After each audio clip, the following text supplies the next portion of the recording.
Ce matin-là, à Lille, le brouillard avait décidé de s'installer comme un vieux parent, sans frapper. Il collait aux vitres de la maison, brouillait les briques rouges, avalait les silhouettes du jardin. On aurait dit que le monde avait mis une écharpe sur sa bouche pour parler moins fort. Je me suis levée avant les autres. À 82 ans, on ne dort plus comme on dormait. On somnole, on écoute. J'ai entendu le chauffage tousser, le bois du plancher gémir sous la contraction du froid, et quelque part dans la cuisine, la pendule battre comme un cœur prudent. Dans le couloir, les 12 portes étaient déjà là, généreuses, familières. Celles qui s'ouvrent facilement, celles qui laissent passer la lumière et la vie. La porte du salon, où les rires viennent s'asseoir sur les accoudoirs. La porte de la chambre d'amis, qui sent toujours le savon et les draps frais. La porte de la buanderie, avec sa bassine en zinc qui ressemble à une barque oubliée. La porte du placard, où dorment les nappes brodées et les torchons de fête, pliés au carré comme des promesses. Je les ai effleurées une à une du bout des doigts, comme on compte des enfants endormis. Cette maison a été bâtie pour ouvrir, pour recevoir, pour faire croire que tout circule, que rien ne reste coincé. Et puis, au bout du couloir, il y a la 13e. Elle n'est pas plus grande qu'une autre. Elle n'a rien d'impressionnant. Au contraire, sa peinture s'écaille, un blanc sale qui se fatigue. Le bois est un peu gonflé, comme s'il avait trop retenu sa respiration. La poignée est froide, toujours, même en été. Et la serrure, la serrure a ce petit poids de métal qui vous rappelle qu'on peut enfermer une vie avec une simple clé. Je me suis arrêtée devant elle, sans bouger. Le brouillard derrière moi faisait le couloir plus long, plus étroit. J'ai senti sur ma peau le froid qui entre par les interstices, ce froid du nord qui n'attaque pas. Il s'installe patiemment comme un regret. Cette porte, tout le monde la connaît. Les enfants, les petits-enfants, ils passent devant en courant. Parfois ils demandent, parfois ils plaisantent. « Mamie, c'est quoi là-dedans? Des trésors? Un fantôme ?» Je réponds avec un sourire. Je détourne. Je parle du chocolat chaud, d'une chaussette perdue, d'un courant d'air.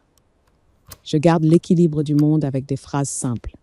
Mais ce matin, j'ai eu l'impression que la porte me regardait, qu'elle avait, elle aussi, vieilli avec moi, qu'elle avait attendu que mes forces se fassent plus petites pour devenir plus lourdes. Il y a des secrets qui ne sont pas des coffres remplis d'or. Il y a des secrets qui sont des cendres. On les garde non pas pour les chérir, mais parce qu'on a peur que le moindre souffle fasse repartir l'incendie. On dit que les femmes de chez nous savent tenir une maison. Moi, j'ai tenu plus que des murs. J'ai tenu des images, j'ai tenu des souvenirs propres, j'ai tenu une paix fragile, comme on tient une flamme au creux des mains quand le vent hurle dehors. Les femmes françaises gardent les secrets comme on garde le feu dans la cheminée. Si on ouvre trop tôt, la maison brûle. Si on n'ouvre jamais, la maison devient froide à l'intérieur, même quand la table est pleine. Je le sais. Et pourtant, devant cette porte, ce matin de brouillard, je n'ai pas senti de colère, ni même de peur comme autrefois. J'ai senti une hâte douce, une hâte triste, comme quand on arrive au bout d'un hiver et qu'on comprend que le printemps ne reviendra pas tout seul, qu'il faut parfois pousser la fenêtre. J'ai posé ma paume sur le bois. Il était rugueux, vivant. J'ai fermé les yeux. Dans le silence, j'ai revu un autre couloir, il y a 30 ans. Une nuit où la pluie frappait les vitres comme des doigts pressés. J'ai entendu une voiture, un freinage, un choc lointain, et par-dessus tout, la voix de mon fils aîné, celle qu'on a effacée des repas, des photos, des conversations. Julien. Dans cette maison, on a continué à vivre en l'appelant le traître. On a prononcé son nom comme on jette du sel sur une plaie pour qu'elle ne cicatrise jamais. Moi, je l'ai prononcé autrement, en dedans, dans la chaleur sombre de mon cœur. Ce matin, le brouillard s'épaississait. On ne voyait presque plus le bout du jardin. On aurait dit que le monde acceptait, enfin de ne pas tout distinguer, de laisser une place à l'imprécis, au vrai, au fragile. J'ai respiré lentement, puis j'ai laissé ma main glisser jusqu'à la serrure. Et je suis restée là, encore un instant, à écouter la maison dormir, à écouter le vent, à écouter ma propre vieillesse, comme si elle me disait avec douceur « Tu n'as plus le temps de garder l'hiver ». À midi, la maison s'est remplie comme une casserole qu'on laisse trop longtemps sur le feu, doucement d'abord, puis d'un seul coup. Les manteaux ont été jetés sur le dossier des chaises. Les bottes ont laissé des traces humides sur le carrelage. On a ouvert la porte d'entrée sans frapper, comme on le fait dans les familles où l'on croit que l'amour est un droit acquis. Le brouillard, dehors, s'accrochait encore aux briques rouges, mais à l'intérieur, la chaleur des voix faisait reculer l'hiver. J'avais mis la table avec mes assiettes de tous les dimanches, celles qui teintent d'un son clair, presque fier quand on y pose la fourchette. Au milieu, une soupière blanche, lourde, posée comme un petit monde rond. La nappe avait cette odeur de linge rangé trop longtemps, un parfum de lavande et de placard qui me rassure autant qu'il me serre la gorge. Ils parlaient tous en même temps. Mes enfants, mes beaux enfants, les petits, les phrases se chevauchaient comme des flocons dans un courant d'air. Je souriais, je servais, je faisais semblant de ne pas être fatiguée, parce que c'est cela, tenir la maison. Tenir debout même quand le dedans voudrait s'asseoir. Et puis, comme toujours, il y a eu ce petit vide, ce vide qui ne fait pas de bruit, mais qui aspire tout. La 13e chaise. Je ne la mets plus vraiment depuis des années. Officiellement, on dit que la table est déjà assez grande, que la place manque. Mais dans ma tête, elle est là. Une chaise invisible, au bord du cercle. Un endroit réservé à celui qu'on a effacé. Quelqu'un a prononcé son nom, pas avec douceur. Julien. Quelle honte quand même. Après tout ce que votre père a fait pour lui. C'était ma fille cadette, celle qui a toujours eu le cœur prompt et la mémoire courte. Elle a secoué la tête comme si elle chassait une mouche. On lui avait fait confiance et il a pris l'argent, il a disparu, comme un voleur. Un petit-fils trop jeune pour comprendre a demandé la bouche pleine. « C'est qui, Julien ?» Le silence a duré une seconde seulement. Mais je l'ai senti tomber dans la pièce comme une goutte glacée. Mon gendre a ri, un rire gêné, et a dit « Personne, mon grand, juste une vieille histoire. Une vieille histoire. Voilà comment on appelle un fils quand il dérange. » Je me suis occupée de la soupe. Je l'ai servie en regardant le bouillon couler, comme si le mouvement pouvait calmer mon esprit. La vapeur montait, embuait mes lunettes. Je voyais les visages à travers un voile, et c'était presque mieux ainsi. Le brouillard, même à l'intérieur, protège parfois. Ils ont continué, les mots plus tranchants au fil du repas, comme si la colère était un plat qu'on resserre. Ton père, paix à son âme, il n'a jamais compris comment on peut trahir sa propre famille. Il avait honte, tu te souviens? Il avait dit qu'il ne remette jamais les pieds ici. J'ai entendu la phrase comme si elle venait d'un autre temps. La voix de mon mari, autrefois, quand il tapait du poing sur la table. Sa manière d'être un homme droit. Et pourtant, je me suis mordu l'intérieur de la joue doucement pour rester dans le présent. Le petit-fils a insisté. Mais pourquoi il a pris l'argent? Il était méchant. Alors j'ai regardé l'enfant. Ses joues roses, ses mains encore pleines de pain. Et derrière lui, j'ai vu Julien jeune. Julien qui un jour avait donné son dessert à sa sœur sans qu'on le lui demande. Julien qui, quand son père criait, se taisait pour que la maison ne s'écroule pas. J'ai senti ma poitrine se serrer, mais ma voix est sortie calme. Dans une famille, mon chéri, on croit parfois connaître les gens, et on se trompe. Ils ont continué à parler, comme si ma phrase était une poussière sur la nappe. Et moi, je les regardais tous, ces bouches qui condamnent, ces mains qui coupent le pain, ces yeux qui croient être du bon côté. Je me suis demandé, avec une lucidité douce et terrible, combien de fois j'avais laissé faire, combien de repas j'avais traversé ainsi, en tenant mon secret comme on tient une braise sous la langue. Dehors, le vent a heurté la fenêtre. On aurait dit qu'il voulait entrer. Au bout du couloir, la 13e porte restait fermée. Et moi, au milieu de ma table pleine, je me sentais plus seule que dans le brouillard du matin. Quand ils sont partis, la maison a repris son souffle, ce souffle lent des vieilles demeures qui ont trop entendu. Les rires se sont éloignés dans l'escalier, les portes ont claqué, puis le silence est revenu, accompagné d'une odeur de café froid et de soupe laissée à moitié. J'ai commencé à ranger comme je fais toujours, méthodiquement, sans précipitation. Essuyer les assiettes, plier la nappe, remettre les verres à leur place. Dans une maison du Nord, on apprend tôt que l'ordre est une manière de lutter contre l'humidité et contre le chagrin. En tirant le buffet, mon doigt a accroché une petite enveloppe coincée derrière une pile de serviettes. Elle était jaunie, molle, comme si elle avait absorbé 30 hivers. Pas d'expéditeur. Juste mon nom, Madeleine, écrit au stylo bleu, une écriture que j'ai reconnue tout de suite sans vouloir la reconnaître. Ce n'était pas la mienne. Je me suis assise, mes genoux ont protesté. La pendule a battu 2 coups secs, comme si elle me rappelait que tout finit par tomber du bon côté. L'enveloppe contenait une photocopie, une facture ancienne, froissée, presque illisible. Une facture de garage, datée d'il y a longtemps.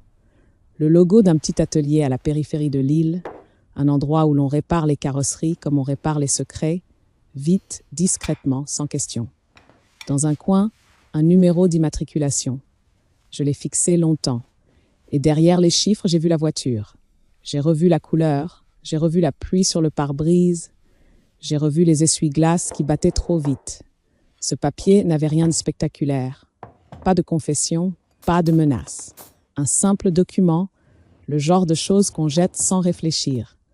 Mais moi, je ne pouvais pas le jeter, parce qu'il faisait remonter le passé comme une eau noire. Je me suis levée et j'ai ouvert le tiroir du haut, celui qui grince, celui où je garde les papiers que je ne montre jamais. À l'intérieur, il y avait une boîte à couture, une paire de ciseaux et sous un carré de tissu, un autre paquet d'enveloppes maintenu par un ruban. Les lettres sans timbre. Elles sont là depuis des années et pourtant elles ne prennent pas la poussière dans ma tête. Je les ai sorties, j'ai senti le papier sec sous mes doigts. J'ai reconnu l'écriture. Cette écriture un peu inclinée, appliquée, presque trop polie. Julien, je ne les relis pas souvent. Je ne sais pas si c'est par pudeur ou par peur. À chaque fois, j'ai l'impression d'ouvrir une fenêtre en plein hiver et d'accepter le courant d'air. J'en ai choisi une au hasard. J'ai dénoué le ruban comme on défait un nœud dans la gorge. Le papier était plié en 4, très propre. « Bonjour, maman, ne t'inquiète pas, je vais bien. Le travail est dur, mais ça va. Ici, le froid est différent du nôtre. Il pique moins, il dure autrement. Mange de la soupe à l'oignon. Mets ton écharpe. Les hivers du Nord ne pardonnent pas. » Ces phrases n'avaient jamais de reproche, jamais une plainte, comme s'il continuait, même en exil, à protéger la maison. J'ai reposé la lettre et j'ai regardé la facture du garage. Les 2 papiers côte à côte, l'un venant du monde extérieur, l'autre du monde souterrain de mon cœur. Et j'ai compris ce que ce document faisait là. Quelqu'un fouillait. Quelqu'un dans la famille remuait les vieux tiroirs, les vieux souvenirs. Peut-être par curiosité, peut-être par hasard, peut-être parce que les générations nouvelles ne respectent plus les portes fermées. J'ai senti une inquiétude froide se répandre en moi, comme une buée sur un miroir. Le secret n'était plus seulement un fardeau, il devenait un risque. Dans le couloir, la maison craquait, un craquement minuscule, comme si le bois lui-même se souvenait. Et au bout, la 13e porte me semblait plus proche, plus lourde. Je me suis surprise à murmurer sans m'adresser à personne. Ils vont finir par la trouver, la clé. Et si ce n'était pas moi qui ouvrais, alors ce serait le hasard, la maladresse, la cruauté innocente. Le brouillard du matin était parti, mais l'hiver, lui, restait. Et je savais que ce soir-là, je ne dormirais pas. Le soir est tombé tôt, comme toujours ici.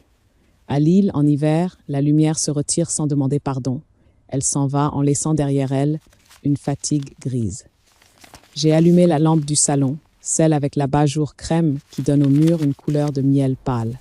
La maison semblait plus petite dans cette lumière-là, plus intime, plus fragile.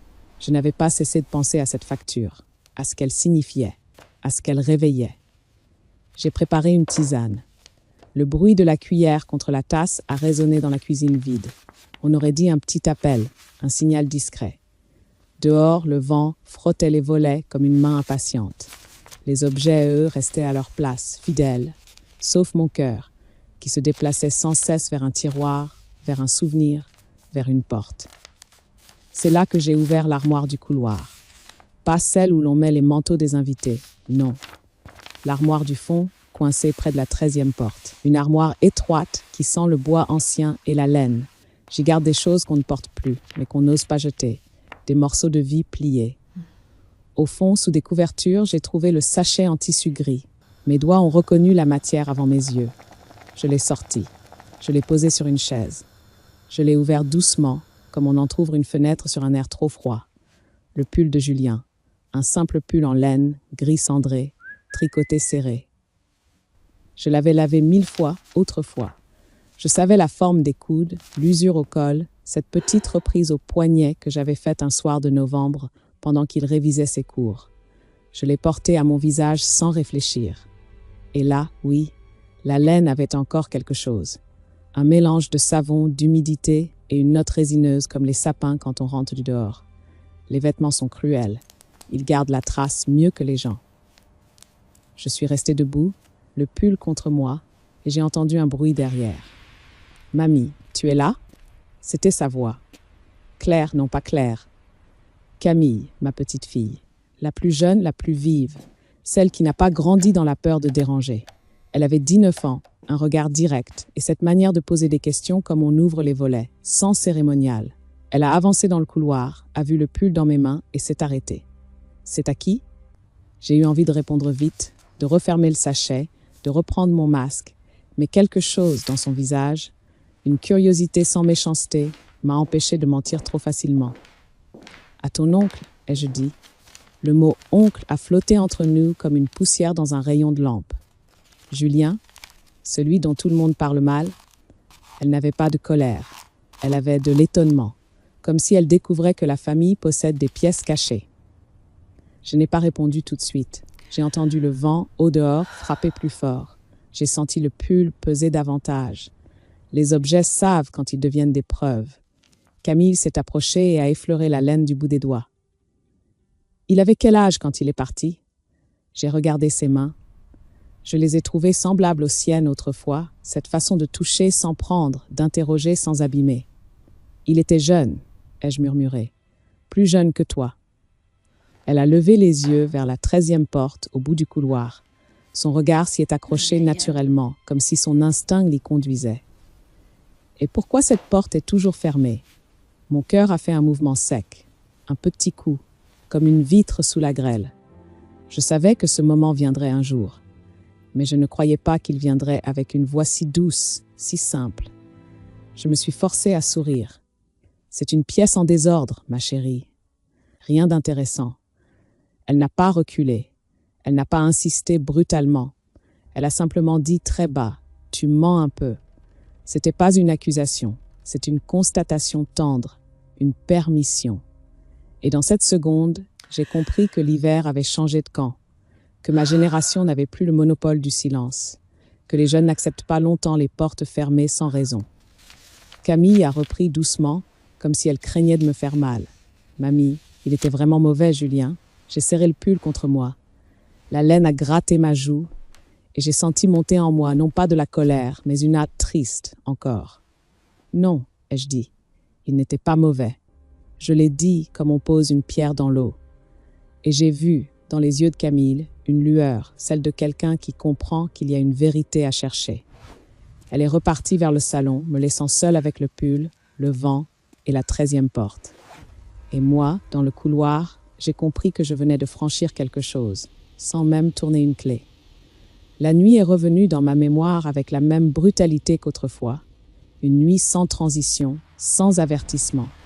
Il pleuvait ce soir-là, une pluie du nord, épaisse, oblique, qui ne tombe pas, qui s'abat. Les lampadaires dessinaient des cercles tremblants sur l'asphalte, et la route brillait comme une lame. 30 ans ont passé, et pourtant je peux encore entendre le bruit. Pas le cri, non. Le bruit du métal contre le métal. Sec, définitif. Un son qui ne demande pas d'interprétation. Ils sont rentrés tard, trop tard pour que la nuit soit innocente. J'étais à la fenêtre, comme souvent, parce que l'inquiétude empêche de s'asseoir.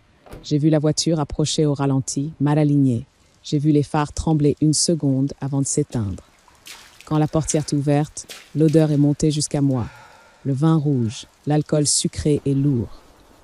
Même la pluie n'arrivait pas à le dissoudre. Mon mari est descendu le premier.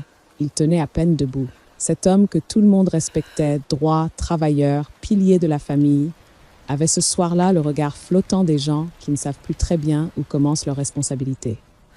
Julien est sorti à son tour, mon fils aîné. Celui qu'on a ensuite appelé voleur, traître, honte. Il était pâle. Ses mains tremblaient. Mais ses yeux étaient clairs. Terriblement clairs. Ceux d'un jeune homme qui comprend en une seconde ce que les autres mettront une vie à accepter. Ils ne m'ont pas vu. J'étais dans l'ombre de la fenêtre, derrière le rideau épais. Le verre était froid contre mon front. J'ai entendu mon mari balbutier, jurer, chercher ses mots comme on cherche ses clés dans une poche vide. Il parlait de malchance, de pluie, d'un homme apparu trop vite. Toujours les mêmes phrases, celles qui déplacent la faute. Julien n'a presque rien dit. Il a regardé la route, derrière eux. Il a regardé ses chaussures trempées. Puis il a levé la tête vers son père. Et là, même à distance, j'ai compris. Il a dit quelque chose de très simple. Le lendemain, la neige est tombée comme une excuse, silencieuse, douce, couvrant tout d'une propreté trompeuse. À Lille, quand il neige, on croit que le monde s'est calmé. On oublie que sous le blanc, la boue continue. Ils ont dit accident, ils ont dit tragédie, ils ont dit un homme est mort. Et dans ces mots-là, j'ai senti une porte se refermer. Non pas dans la maison, mais dans notre histoire. Julien a été le seul à ne pas trembler devant les uniformes. Je l'ai vu de loin, dans le couloir du commissariat, assis sur une chaise en plastique, le manteau encore humide. Il avait cette immobilité des jeunes qui se font vieux en une nuit.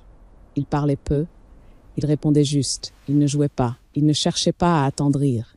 Il prenait sur lui, comme on prend un sac trop lourd sans regarder s'il vous coupe l'épaule. Mon mari, lui, avait le visage d'un homme qui vient d'échapper au feu. Il pleurait, oui, mais ses larmes avaient quelque chose d'égoïste, une peur de perdre ce qu'il avait construit. Il répétait « Je n'ai pas voulu, je n'ai pas vu ». Et autour de lui, on s'affairait déjà à le protéger. Les collègues, les amis, les phrases « Il a toujours été irréprochable ». C'est un accident, il ne faut pas détruire une famille pour une minute d'égarement. Une minute, c'est drôle. C'est ce qu'une minute peut coûter. La vérité, je la connaissais. Je l'avais vue par la fenêtre. Je l'avais entendue dans le souffle de Julien. Et pourtant, je n'ai rien dit. Je me suis répété que c'était pour les autres enfants, pour qu'ils gardent un père, pour que la maison ne devienne pas un chantier de ruines. Je me suis répété cela comme on se raconte une prière dans un couloir froid. Puis les semaines ont commencé à s'empiler. Il y a eu les démarches, les convocations, les papiers, les phrases de tribunal qui ont l'air de vous laver les mains alors qu'elles ne font que les sécher. Julien a accepté tout, la sanction, la honte, l'exil. Il a même accepté ce rôle supplémentaire, celui du fils qui a volé l'argent pour disparaître. Ce mensonge-là, je l'ai compris plus tard. Quand j'ai trouvé un soir un carnet dans lequel mon mari avait noté des retraits, des montants, comme si l'argent pouvait acheter le silence des années. On a fait croire que Julien avait pris une somme et s'était enfui. Ça arrangeait tout le monde. Ça donnait une explication simple. Un méchant désigné, une colère utile. Et surtout, ça évitait qu'on regarde mon mari autrement que comme un homme brisé par le départ de son fils. Cette construction a pris, dans la famille, comme le givre prend sur une vitre. Très vite, très solidement. Les frères et sœurs ont suivi le récit parce qu'ils avaient besoin de haïr quelqu'un sans se haïr eux-mêmes. Les oncles, les tantes, les cousins ont ajouté des détails pour rendre l'histoire plus croustillante. On a dit qu'il avait été ingrat, qu'il avait toujours eu une mauvaise graine, qu'il avait dû fréquenter de mauvaises personnes. Et moi, je laissais faire. Je préparais les repas, je repliais les serviettes, je consolais les plus jeunes, je ramenais du bois pour le poêle, je jouais mon rôle de femme forte, tout en sentant sous ma langue une braise qui ne s'éteignait pas. Un soir bien plus tard, Julien m'a envoyé son premier mot. Pas une lettre longue, un petit papier glissé dans une enveloppe sans timbre, apporté par un circuit que je ne voulais pas connaître. « Maman, je vais bien. Ne parle pas. Tiens bon, ne parle pas. » Comme si mon silence était une mission. Comme si j'avais, moi aussi, été condamnée à vivre sous une neige qui n'en finit pas. C'est ce jour-là que j'ai compris la chose la plus dure. Julien n'avait pas seulement pris la faute de son père, il avait pris aussi le droit pour moi d'être une mère normale. Et depuis 30 ans, je vis dans cette maison avec 12 portes ouvertes et une 13e qui retient tout l'hiver. Une phrase courte sans colère. « Papa, tu ne peux pas. » Il a pris les clés, il a changé de place, il a effacé son père du siège du conducteur comme on efface une ligne sur un cahier. Pas avec violence, avec nécessité. Mon cœur battait si fort que j'ai cru qu'il allait alerter toute la maison. Ils sont repartis presque aussitôt, vers la police, vers l'inévitable, vers une histoire qui serait écrite sans moi, mais sur ma vie. Je suis restée là, longtemps. La pluie a continué. Le vent aussi. Je savais déjà. Je savais que Julien venait de choisir l'exil. Je savais qu'il venait de troquer son avenir contre la paix de ses frères et sœurs. Je savais que mon mari allait dormir plus tard, avec la conscience troublée, mais le nom intact. Et moi j'ai fait ce que font certaines mères quand le monde se brise entre deux battements de cœur. Je n'ai pas crié, je n'ai pas couru, je n'ai pas parlé. J'ai refermé le rideau, parce que j'ai compris cette nuit-là que la vérité allait coûter trop cher à ceux qui ne l'avaient pas choisie, et que mon silence serait le premier maillon d'une longue chaîne de sacrifices. La pluie, dehors, lavait la rue, mais rien ne laverait jamais ce que mon fils venait de prendre sur lui. Je n'allais jamais à la poste du quartier. C'était trop près, trop visible, trop banal. Les secrets dans une ville comme Lille meurent de banalité. Ils glissent d'une bouche à l'autre, en même temps que l'on parle de la pluie, du prix du beurre, des rhumatismes. Alors j'ai inventé un autre rituel. Un chemin un peu plus long, un détour qui ressemble à une promenade de vieilles dames et qui en réalité était ma manière de respirer. Une fois par mois, parfois 2 quand l'hiver mordait davantage. Je mettais mon manteau gris, celui dont les boutons sont usés, et je sortais tôt, avant que les voisins ne soient trop réveillés. J'emportais une enveloppe dans la poche intérieure et un peu d'argent, plié dans du papier fin comme une hostie. Je marchais jusqu'à la gare, pas la grande, pas celle où tout le monde se croise. Une petite gare, un arrêt discret où l'on voit surtout des travailleurs fatigués et des étudiants qui bâillent. Le vent y passait librement, sans obstacle, et je me disais que c'était bien. Le vent, au moins, n'a pas de mémoire. Je m'asseyais sur un banc froid, je regardais les rails brillants et j'attendais.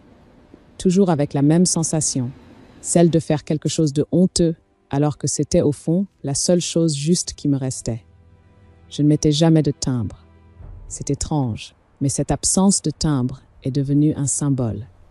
Comme si ces lettres n'avaient pas le droit d'appartenir au monde officiel.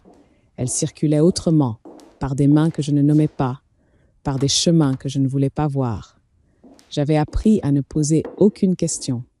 Les questions sont des clous, et les clous accrochent les manteaux du malheur. Julien répondait toujours. Parfois une simple phrase, parfois 3 lignes, jamais plus. Son écriture avait changé au fil des années. Au début, elle était jeune, nerveuse, comme une main qui tremble encore de l'injustice. Puis elle est devenue plus stable, plus ronde. Une écriture d'homme qui a dû se reconstruire sans témoin. Il ne parlait pas de sa peine. Il parlait de moi. Maman, couvre-toi bien. Le vent du nord est traître. Maman, mange chaud. Fais de la soupe à l'oignon, ça tient au corps. Maman, ne force pas sur tes genoux. Laisse les sacs lourds aux autres. C'était lui qui me maternait. Lui qui officiellement était notre honte. Lui qui, en réalité, portait la maison sur ses épaules, de loin, dans l'ombre. Je gardais ces mots dans une boîte en fer cachée derrière les draps d'hiver. Je les relisais quand la maison devenait trop froide, pas à cause du chauffage, mais à cause des repas où l'on le maudissait. Ces mots-là étaient ma seule fenêtre. Un jour, il a écrit « Je ne te demande rien, je veux juste que tu continues à vivre sans te détruire. » Sans détruire. Comme si ma vie était une table qu'on peut casser d'un coup de coude, comme si j'étais moi aussi fragile. Je ne lui répondais jamais avec de longues phrases. J'avais peur de déborder. J'écrivais peu moi aussi, comme une femme qui marche sur un sol gelé. Je t'aime, je suis là. Pardonne-moi. Ce dernier mot, je l'ai écrit souvent sans l'envoyer. Il restait sur des brouillons que je déchirais ensuite parce que demander pardon, c'est déjà avouer. Et avouer, c'est ouvrir la porte. Les années se sont déroulées ainsi, comme un ruban qu'on tire sans fin. Mon mari est mort avec son nom intact, honoré, entouré. Les autres enfants ont grandi en croyant à l'histoire du voleur. Les petits-enfants ont appris le mépris comme on apprend une comptine. Et moi, je continuais mon trajet vers la gare.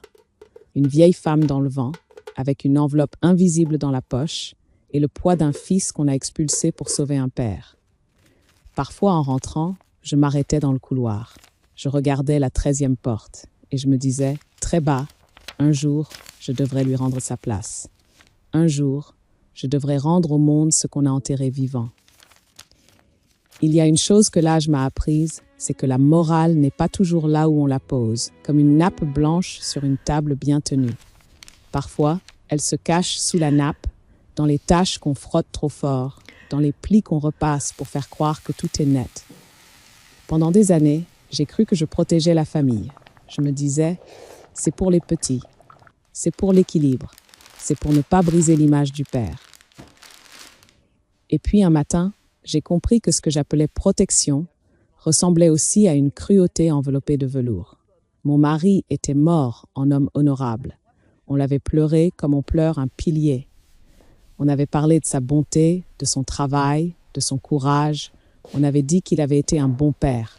Parce qu'un bon père, dans les familles, c'est souvent un homme qu'on n'ose pas regarder trop près. Julien, lui, vivait en fantôme. Et le plus terrible, c'était pas qu'on le haïsse, c'était qu'on le haïsse avec conviction. Cette conviction donnait aux autres une paix facile. Haïr un coupable, c'est confortable. Ça vous évite de vous demander si vous avez, vous aussi, participé au mensonge. Je l'ai vu au fil du temps dans les yeux de mes autres enfants.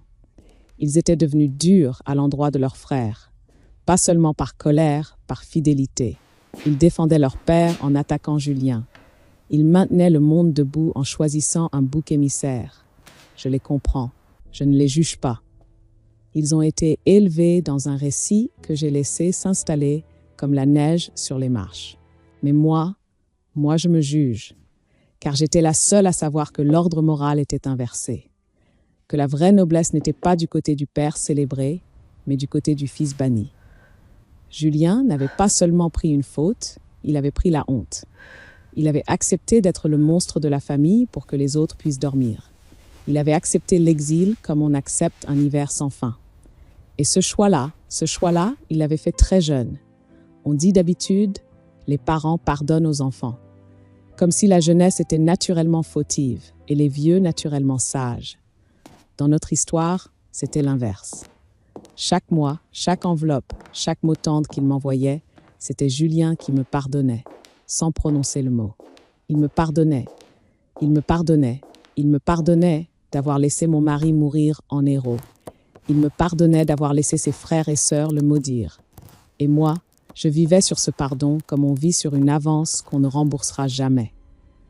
Je crois que c'est cela qui a fini par me fatiguer le plus, pas la peur du scandale, pas le poids du secret, mais l'idée que ma vie entière, ma vieillesse, mon confort, mes dimanches en famille, avaient été payés par la solitude d'un fils. À quoi ressemble la justice quand elle se fait à l'intérieur d'une famille? Elle ressemble à une mise en scène, à une lumière bien placée, à une photo encadrée, à un récit répété jusqu'à ce qu'il devienne une vérité. Et la vérité, la vraie, celle qui saigne, est enfermée derrière une porte. Je me suis surprise ces derniers mois à regarder mes mains. Elles ont tremblé parfois, elles ont vieilli, elles ont servi des soupes, caressé des fronts, fermé des boutons, essuyé des larmes d'enfant. Elles ont aussi fermé cette porte. Et maintenant, je comprends que mon silence n'a pas seulement sauvé la famille. Il l'a figée. Il a empêché chacun d'aimer Julien comme il le méritait. Il a empêché Julien d'être aimé. Ce n'est pas une vengeance, ce n'est pas une punition. C'est une conséquence froide, comme le gel sur les carreaux. Alors ce soir-là, en rangeant mes lettres, j'ai senti monter en moi une phrase que je n'osais pas penser autrefois. Peut-être que la vérité ne va pas détruire la famille, peut-être qu'elle va enfin rendre une âme à sa place.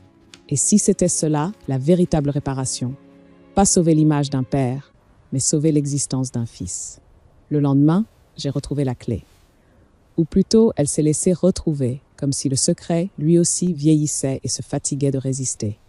Je faisais le ménage dans l'entrée, un geste inutile mais rassurant, quand j'ai entendu un petit bruit de métal sur le carrelage. Un tintement léger, presque innocent. J'ai baissé les yeux et je l'ai vue.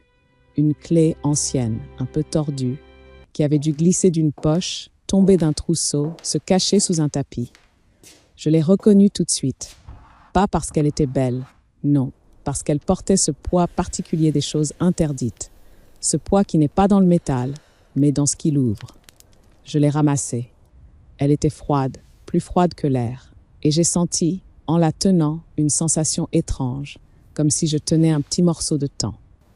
Dans l'après-midi, Camille est revenue. Elle venait m'aider, disait-elle, avec cette gentillesse moderne qui ressemble parfois à une enquête.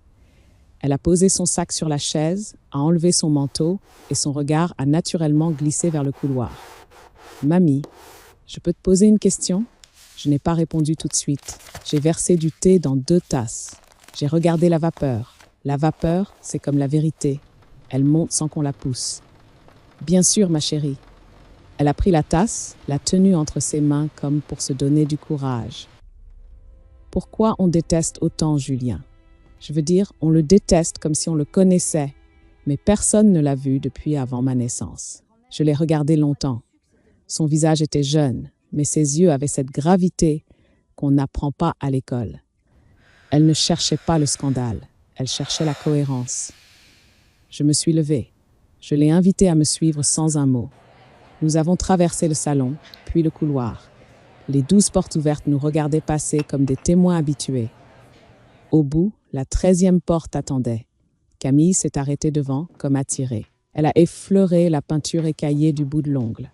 C'est là, n'est-ce pas? Je n'ai pas nié. Je suis restée derrière elle. Je voyais ses épaules se tendre, comme celles de Julien autrefois, quand il essayait de comprendre ce que les adultes refusaient de dire. J'ai senti un frisson me parcourir, non pas de froid, de lucidité. Elle a tourné la tête. « Mamie, si tu ne me dis rien, je vais finir par imaginer le pire, le pire. Dans les familles, le pire prend toujours la forme qui arrange les autres. » J'ai pris une longue inspiration. Le couloir sentait le bois humide, la cire, le linge rangé. La maison était silencieuse. Même le vent dehors semblait retenir son souffle, comme si tout enfin attendait ma décision. J'ai sorti la clé de ma poche.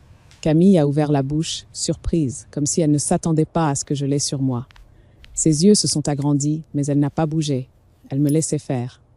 Comme on laisse une vieille femme choisir son propre rythme. Je me suis approchée de la serrure.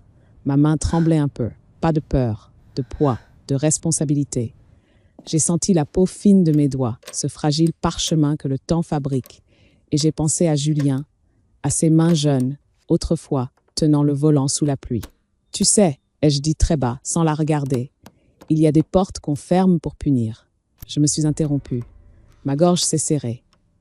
J'ai continué, doucement. Et il y a des portes qu'on ferme pour empêcher la honte d'entrer dans la maison, pour empêcher les enfants de voir que les adultes peuvent être lâches. Camille n'a pas parlé. Je sentais sa présence derrière moi, chaude, attentive. Si j'ouvre, ai-je murmuré, tu devras comprendre que le monde n'est pas propre, que parfois le traître est le seul honnête. Le métal de la clé a touché la serrure, un petit clic, un bruit minuscule. Et dans ce bruit, j'ai entendu 30 ans se fissurer. Je n'ai pas tourné tout de suite. Je me suis arrêtée, la clé en place, et j'ai posé ma main libre sur le bois de la porte, comme on caresse un animal blessé. « Tu es prête ?» ai-je demandé. Ce n'était pas une question pour elle, au fond. C'était pour moi. Camille a répondu d'une voix douce, presque un souffle. « Oui, je suis prête. Et toi ?» Alors j'ai fermé les yeux une seconde et j'ai tourné la clé. Le bruit de la serrure a été plus doux que je ne l'imaginais.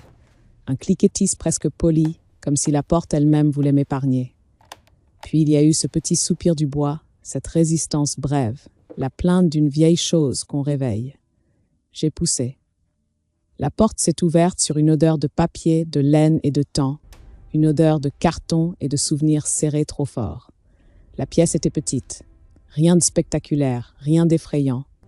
Pas de chaîne, pas de drame visible. Juste l'hiver conservé au sec. Une lumière pâle a glissé depuis le couloir et tout a pris une couleur d'ambre. Cette couleur des fins d'après-midi où l'on comprend que le jour n'est pas éternel. Sur une étagère, il y avait des boîtes, des dossiers, des albums photos, un vieux téléphone à touche, rangé dans un tiroir, enveloppé dans un torchon, comme une chose sacrée qu'on ne sort qu'en dernier recours. Et au mur, de petites punaises tenaient des enveloppes, des papiers pliés, des notes, comme un calendrier secret. Camille s'est avancée sans bruit. Je l'ai sentie retenir son souffle. Elle a regardé les photos, surtout. Celles-là parlent vite. Elles n'ont pas besoin d'arguments. Julien a 17 ans devant le sapin, un pull trop grand, un sourire timide. Julien a 20, les cheveux mouillés, revenant d'un match sous la pluie. Julien plus tard, déjà loin, un visage plus fermé, mais toujours ce regard droit. Et puis des clichés plus récents, des photos imprimées en petit, envoyées comme on envoie une preuve qu'on n'a pas disparu. Camille a murmuré « Il est vivant ».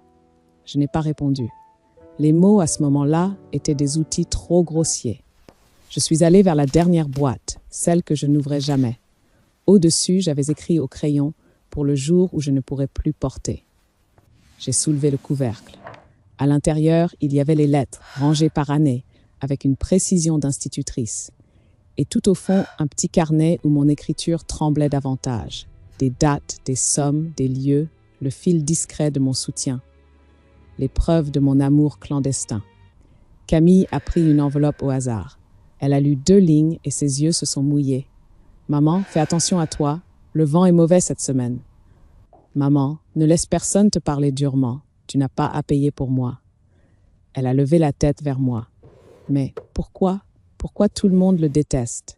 J'ai senti ma poitrine se serrer, pas comme une douleur aiguë, plutôt comme une porte qu'on force doucement. Je me suis assise sur une chaise basse. Mes genoux ont craqué. La pièce semblait écouter. Parce qu'on avait besoin d'un coupable, ai-je dit. Et parce qu'un père, dans une famille, on le protège parfois, même quand il ne le mérite pas. Le silence a pris sa place. Camille n'a pas insisté. Elle attendait, comme on attend qu'une neige se décide à fondre. J'ai regardé le vieux téléphone. Mon téléphone de l'autre vie. Celui qui ne sert qu'à une seule chose. J'ai tendu la main. Le plastique était froid. Les chiffres étaient un peu effacés, mais mon doigt connaissait le chemin mieux que ma mémoire. Ce numéro, je l'avais récité en moi pendant 30 ans, comme une prière, comme une punition, comme une promesse. Camille s'est rapprochée tout près, sans me toucher. « Tu vas l'appeler » J'ai hoché la tête. Je n'étais pas certaine de ce qui allait se passer ensuite. Je n'étais pas certaine que Julien voudrait entendre ma voix. Je n'étais pas certaine qu'il me pardonnerait encore. Mais je savais une chose, si je mourais sans ouvrir, je l'aurais abandonné une seconde fois. J'ai appuyé sur la première touche, puis la deuxième. Chaque bip était une marche dans le couloir de mon passé. Ça a sonné. 1 fois, 2 fois. Mon cœur battait comme le vent contre les vitres. Et puis, une voix. Un timbre grave, un peu rauque, comme si l'hiver lui avait donné une autre texture. « Allô ?» J'ai senti les larmes monter. Enfin, mais je les ai laissées venir sans honte. Elles étaient chaudes. Elles faisaient du bien. Elles ressemblaient à la neige qui fond sur une main. « Julien, ai-je soufflé ? C'est maman. » Un silence très court, mais plein de tout. Puis il a dit doucement, comme si aucune année ne s'était interposée. « Allô, maman ? Je t'attendais. » Camille a mis une main sur sa bouche. Moi, j'ai fermé les yeux. Dans le couloir, derrière nous, les 12 portes ouvertes semblaient moins lourdes. Et la 13e, enfin, laissait passer un peu de lumière. C'était pas la fin de la douleur. C'était le début du vrai dégel. Il y a des familles qui vivent dans la lumière et d'autres qui survivent grâce à l'ombre. Cette histoire ne parle pas seulement d'un fils sacrifié, ni d'une mère silencieuse. Elle parle de ces vérités que l'on enferme pour protéger et qui finissent par étouffer ceux qu'on aime le plus. Nous croyons souvent que le silence est une forme de sagesse. Parfois, il l'est. Mais parfois aussi, il devient une seconde condamnation. Dans cette maison aux 12 portes ouvertes, il a fallu attendre 30 ans pour comprendre que la 13e n'enfermait pas la honte. Elle enfermait l'innocence. Qui mérite vraiment notre loyauté quand une vérité menace l'équilibre? Faut-il protéger l'image d'un parent ou l'existence d'un enfant? Jusqu'où peut-on aller par amour sans se perdre soi-même? Et si le courage au crépuscule d'une vie consistait non pas à garder le secret, mais à le transmettre enfin? Peut-être portez-vous, vous aussi, une porte fermée dans votre histoire, un nom qu'on ne prononce plus, un silence transmis de génération en génération, une vérité que personne n'a encore osé regarder en face. Si cette histoire a fait écho à la vôtre, partagez-la avec nous. Écrivez-nous. Racontez-nous ces moments que vous n'avez jamais dit à voix haute. Nous serons là pour écouter et, si vous le souhaitez, pour transformer votre vécu en un récit, en des images, en des tuck-films des deuils, afin que votre vérité, elle aussi, trouve enfin la lumière. Amanda, I was like, I don't know what that man's name was. I had no idea until I checked a Hinge. That's a confession I have, sorry. I hadn't saved his number either. Interesting job too. He works for a not-for-profit. He's also a musician. he was in a band. He was in a band that was famous enough to be in Kerrang. So that was interesting. He had a stalker once. Saved his number as a bold oldie. This guy has it all. He has a cat. He has a really cute cat who he's obsessed with. What's his nickname? What is this, Bandman? No, Bandman. Old man, unfortunately. Can I just say I didn't give him that name? I didn't give him that name. Amanda christened him as Old Man. So he is now forever known as Old Man. I don't know what happens with the next 40-year-old that I date, but that's the personality that he got, unfortunately, from Amanda. I don't control the nicknames that the men that I date get, but does he know what you do? I actually did tell him about Twitch, yeah. Yeah, I told him about streaming. Sounds like Amanda, yeah. Because he asked, like, what's the coolest thing that I've done as part of my job? And a lot of the coolest stuff I've done as part of my job is from streaming, so he's 100% in here. No, because I didn't tell him I'm no man that I date is ever getting my Twitch. I'm not doing it. I'm not doing it. I already had to ban an eggs. I'm not doing it again. I have unfortunately exposed my TikTok. Therapist one, please show yourself. I am well aware that men that I have dated or have continued to date have found my Twitch socials, which is quite scary, especially if I'm talking about dating. But you know, I'm not like exclusively dating anyone. But it's a bit scary that like they could just be in here watching me right now listening to this conversation. Because of that fucking viral video of Amanda, by the way. In case anyone's wondering how they found my Twitch socials, it was because of the viral video of Amanda. You show up when you combine your name with your dog's name. What, Holly and Chewy? Yeah, I do have my Twitch linked to my socials. That's the scary thing, Scott. But I've told them please don't come and watch my stream because that's an invasion of privacy. Holly Chewy Twitch. Well. Oh well. Dating is part of my content now, guys, and they're just gonna have to get used to it, hey? This is who I am. Anyway, so that's that. So I'll probably never see this man ever again, but he was good for the plot. He was interesting. I had a nice evening and a couple of pints in town. Then I came home and Chewy and I shared a pizza, which was very nice. Did you just look up the word pizza? He's so my son. He just got excited by the word pizza. He's actually my son. Also, hi, Haley. You're so handsome. Holly Chewy.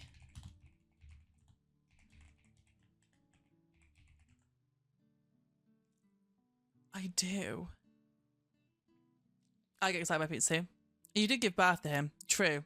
No, I did. I raised him from a child and I gave birth to him. I grew him in my womb. It's clips as well. Oh, you know what? Fuck it. Like, I would hope that someone who I'm like, and if they do and they hear something they don't want to hear, then I guess that's on them, right? So, this is my job. I gave up on dating years ago. Did you jam? I understand. It's rough out there. I'm thrown now. And just even thinking about that has like just thrown me off a little bit. So let's not think about it. Let's move on. That was my evening yesterday. Has anyone else done anything fun in the last 24 hours before we look at playing some games? I've been live for an hour, guys. I also haven't eaten. I ate half a protein bar before I started streaming and I really was not enjoying it. My friend doesn't like her husband being in stream. He pops every now and then to ask what's for dinner, but it's her space, so she's left alone. My ex used to come into my stream quite a lot.